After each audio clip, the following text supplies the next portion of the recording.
Sugar patients రెగ్యులర్గా తీసుకునే ఒక ఫ్రూట్ పేరు బొప్పాయి. కానీ ఎటువంటి బొప్పాయి తీసుకుంటే మంచిది, ఎంత క్వాంటిటీలో తినాలి, ఏ టైంలో తీసుకుంటే మంచిదో ఇప్పుడు మనం ఈ వీడియోలో చూద్దాం.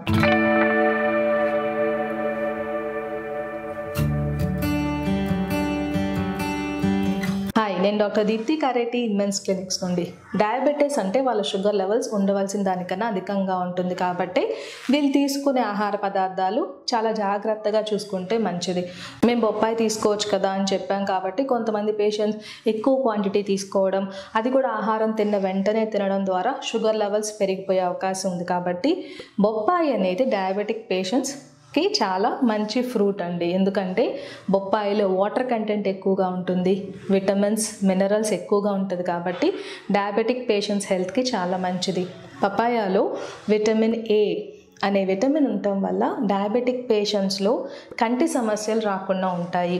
కెరటినాయిడ్స్, ఫ్లావనాయిడ్స్ వల్ల వీళ్ళకి క్యాన్సర్ జబ్బులు వచ్చే అవకాశాలు ఉండవు. గుండె జబ్బులు అంటే హార్ట్ డిసీజ్ రిస్క్ను కూడా మనం తగ్గించుకోవచ్చు. పపాయాలో ఫైబర్ ఎక్కువ ఉండటం వల్ల డైజెషన్కి సహాయపడుతుంది. కాన్స్టిపేషన్ సమస్యను కూడా మనం కొంతమందిలో నివారించవచ్చు. ఇన్ని హెల్త్ బెనిఫిట్స్ ఉన్న పపాయ డయాబెటిక్ పేషెంట్స్ తీసుకునేటప్పుడు ఒకటి గుర్తుపెట్టుకోవాలండి, దోరగా పండిన బొప్పాయి అయితే మంచిది. బాగా ఎర్రగా పండిపోయిన బొప్పాయిలో అయితే కొంతవరకు కార్బోహైడ్రేట్స్ ఎక్కువ ఉంటాయి కాబట్టి మీరు చూస్ చేసుకునే ఫ్రూట్ కలర్ మరియు టెక్స్చర్ చూసుకొని దోరగా పండిన బొప్పాయి అయితే మంచిది డయాబెటిక్ పేషెంట్స్కి. మరి క్వాంటిటీ గురించి వస్తే మీకు ఒక ఎగ్జాంపుల్ చెప్తాను. నాకు ఒక పేషెంట్ ఉన్నారండి, ఆయన వయసు ఓన్లీ 45 years, చిన్న వయసులో షుగర్ వచ్చింది. మేము ఆల్రెడీ ఆయనకి చాలా డైట్ రెస్ట్రిక్షన్స్ పెట్టాము, బరువు తగ్గాలని మానిటర్ చేస్తున్నాము, ఎందుకంటే ఆయనని డయాబెటిక్ రివర్సల్లో పెట్టాము.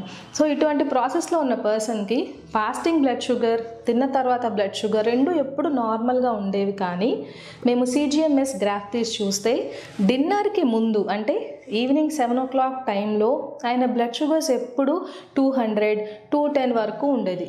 ఇలా ఎందుకు పెరిగిపోతుందని మేము అతని డైట్ హిస్టరీ రెగ్యులర్గా మానిటర్ చేస్తే తెలిసింది ఏంటంటే, మేము అడిగితే ఆయన ఏం చెప్తున్నారు, మేము ఈవినింగ్ ఒక బౌల్ ఆఫ్ పపాయ మాత్రమే తీసుకుంటున్నానని చెప్పారు.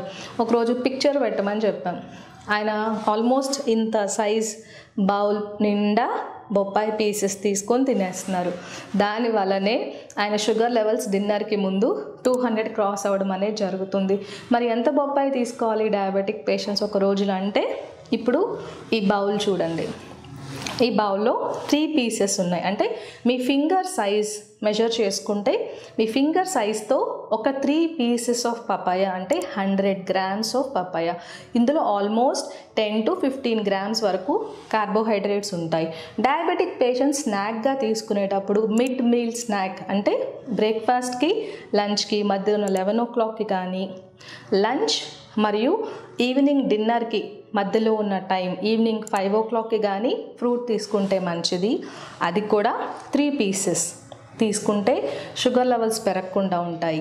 డయాబెటిక్ పేషెంట్స్ వాళ్ళు తీసుకునే ఆహారంలో మైక్రో న్యూట్రియంట్ డెఫిషియన్సీ అని మేము చాలా మందిలో గమనిస్తూ ఉంటాము. మైక్రో న్యూట్రియంట్ డెఫిషియన్సీస్ అంటే వాళ్ళకి విటమిన్ లోపాలు, మినరల్ లోపాల వల్ల న్యూరోపతి, కంటి సమస్యలు వచ్చే అవకాశాలు ఫ్యూచర్లో ఉంటాయి. కాబట్టి వాళ్ళు తీసుకునే ఫ్రూట్స్లో మోడరేట్ క్వాంటిటీ ఆఫ్ ఫ్రూట్స్ ఉండాలి, డ్రై ఫ్రూట్స్ కూడా ఉండాలి, వాటర్ కంటెంట్ కూడా ఎక్కువ తీసుకోవడం వల్ల డయాబెటిక్ పేషెంట్స్లో మనం ఎటువంటి కాంప్లికేషన్స్ రాకుండా చూసుకోవచ్చు.